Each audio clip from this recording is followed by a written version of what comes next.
Good morning students. आज हम fifth chapter को स्टार्ट कर रहे हैं जो कि है the great Indian desert. Desert का मतलब होता है रेगिस्तान। इस चैप्टर में हम मतलब जो हमारे इंडिया में जो एक ही जगह पाया जाता है रेगिस्तान, जो कि है राजस्थान में। ओके, अब इसमें हम वेस्ट डायरेक्शन में पढ़ेंगे।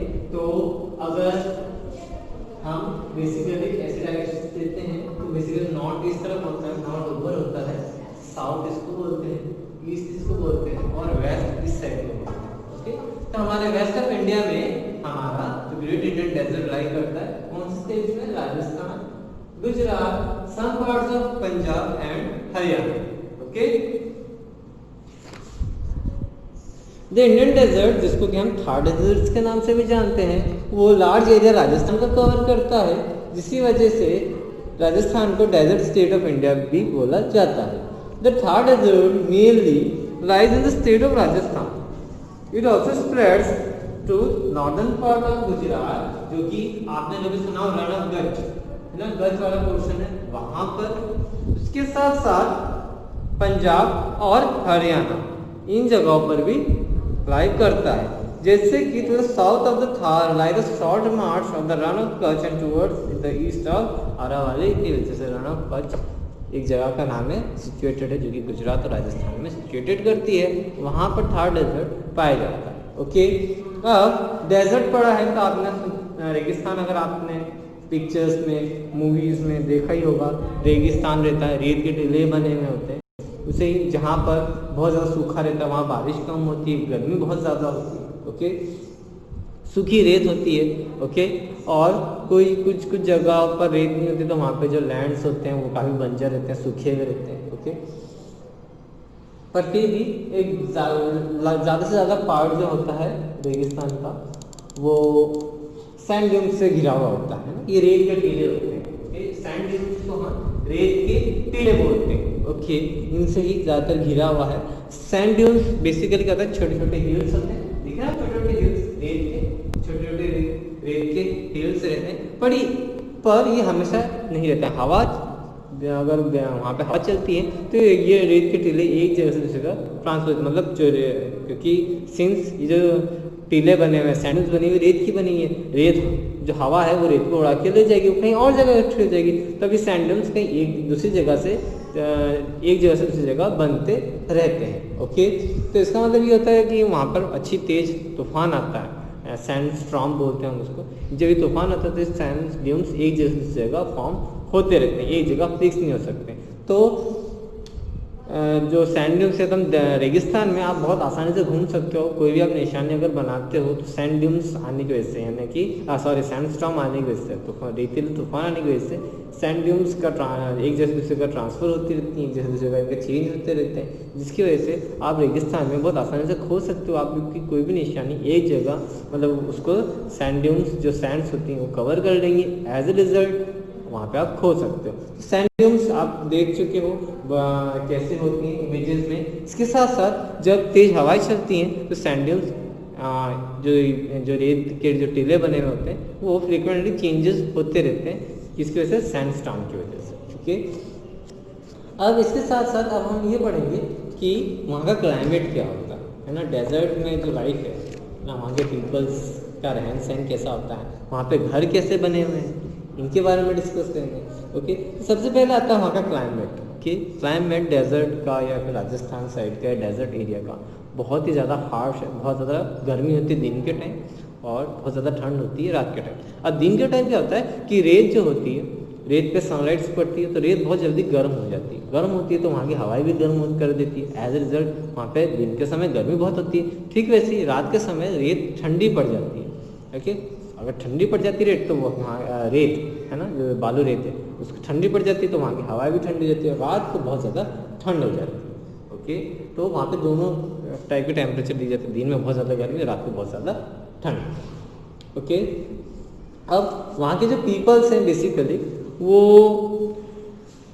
अलग अलग लैंग्वेजेस बोलते हैं। जैसे कुछ हिस्सा आपका डेजर्ट का गुजरात में है तो वहाँ के पीपल्स गुजराती बोलेंगे, कुछ हिस्सा राजस्थान में है तो वहाँ के पीपल्स कौन से लैंग्वेज बोलेंगे? राजस्थानी बोलेंगे। अब हरियाणा, अब कुछ हिस्सा रेगिस्तान का हरियाणा में तो वहाँ पे हरियाणी बोलेंगे, कुछ हिस्सा पंजाब में है तो वहाँ के पीपल्स पंजाबी बोलेंगे। ओके। अब जो भी जगह जहाँ पर गांव, जहाँ पे बेसिकली रेगिस्तान के वाले हिस्से जहाँ पर गांव बसे हुए हैं, वहाँ पर पीपल्स अपने घर जो बनाते हैं वो कच्चे ही बनाते हैं, यानी मिट्टी के बनाते हैं। रीज़न ये है कि मिट्टी के घर जो होते हैं वो ठंडक बहुत पहुँचाते हैं। आपने अगर इस टॉपिक को अगर थोड़ी देर के लिए हम छोड़ दें और हम अपने घर के एग्जाम्पल लें, हम मिट्टी के मटके में पानी पीते हैं। रीज़न क्यों है गर्मी के टाइम? क्योंकि वो पानी को ठंडा रखता है। सेम यही कॉन्सेप्ट यहाँ पर भी है। पीपल जो होते हैं जो गांव में या फिर जो ऐसी जगह जहाँ पे रेगिस्तान के आसपास बसे हुए हैं, वहाँ पे गर्मी बहुत पड़ती है, तो वो लोग मिट्टी के घर बनाते हैं। तो क्या होता है, मिट्टी का घर क्या करता है, ठंडक देता है ना, घर के टेम्परेचर को बाहर के टेम्परेचर के मुकाबले काफ़ी ठंडक देता है। तो इसलिए वो लोग मड का घर बनाते हैं। ओके, हाँ, विंडोज़ वहाँ पे छोटे छोटे रखते हैं। रीज़न ये होता है कि तूफान बहुत आते हैं, है ना, धूल का सैंडस्टॉर्म का तूफान आता है, रेत का तूफान बहुत आता है, तो मिट्टी यहाँ के घर में घुस सकती है, छोटी छोटी विंडोज़ बनाते हैं। ओके, इसके साथ साथ जो वॉल्स, फ्लोर और सीलिंग्स होती है वो इंसुलेटेड होती हैं, जो कि बनी हुई होती है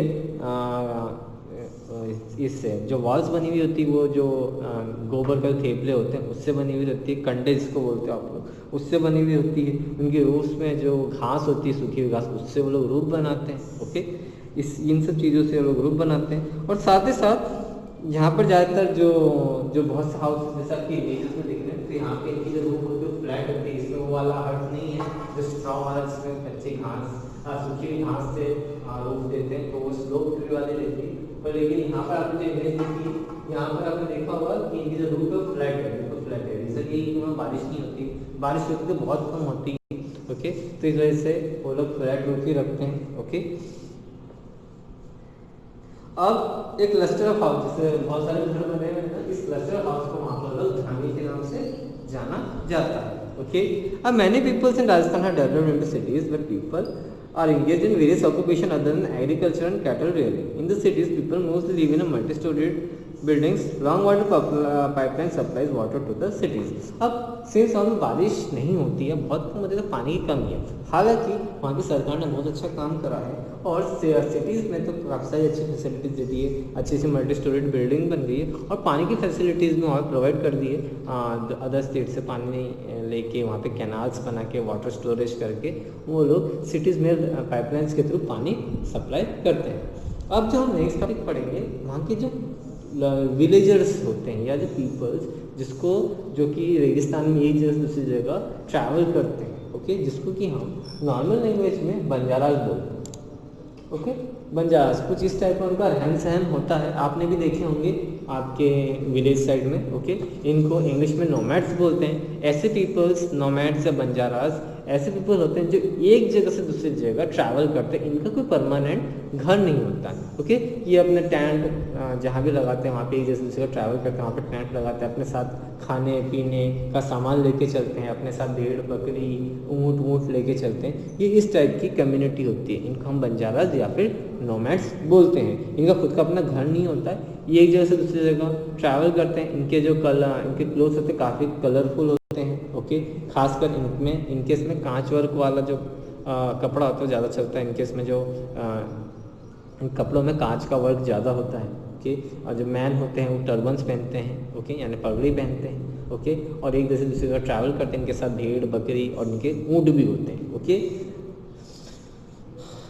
तो रीज़न यही है कि एक दूसरे से ट्रैवल करने का कि इनके पास प्रॉपर फूड, बेसिकली लोग कैटल रियर करते हैं, तो वो लोग क्या अपने भेड़ बकरियों को, अपने ऊँट को खाना प्रोवाइड करवाने के लिए वो लोग एक दूसरे से ट्रैवल करते हैं। ओके, इनमें सबसे ये आपके बंजारास की हो गई बातें। अब हम नेक्स्ट हम पढ़ेंगे एक और जो वहाँ का सबसे इंपॉर्टेंट एनिमल होता है वो कैमल होता है, जिसको कि शिप ऑफ डेजर्ट भी बोला जाता है। हालांकि क्योंकि उसकी रीज़न है, क्योंकि जो कैमल का जो फुट होता है, यानी कि जो उसका पाँव होता है नीचे से बिल्कुल फ्लैट होता है।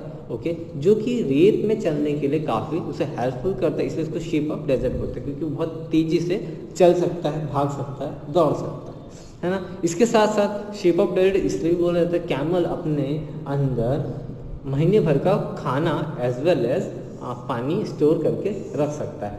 आपने कैमल के ऊपर हम्प देखा होगा, जिसको कि आप लोग लोकल लैंग्वेज में कुब्बड़ बोलते हैं, ये वाला हम्प है ना, this portion of this bonus hump.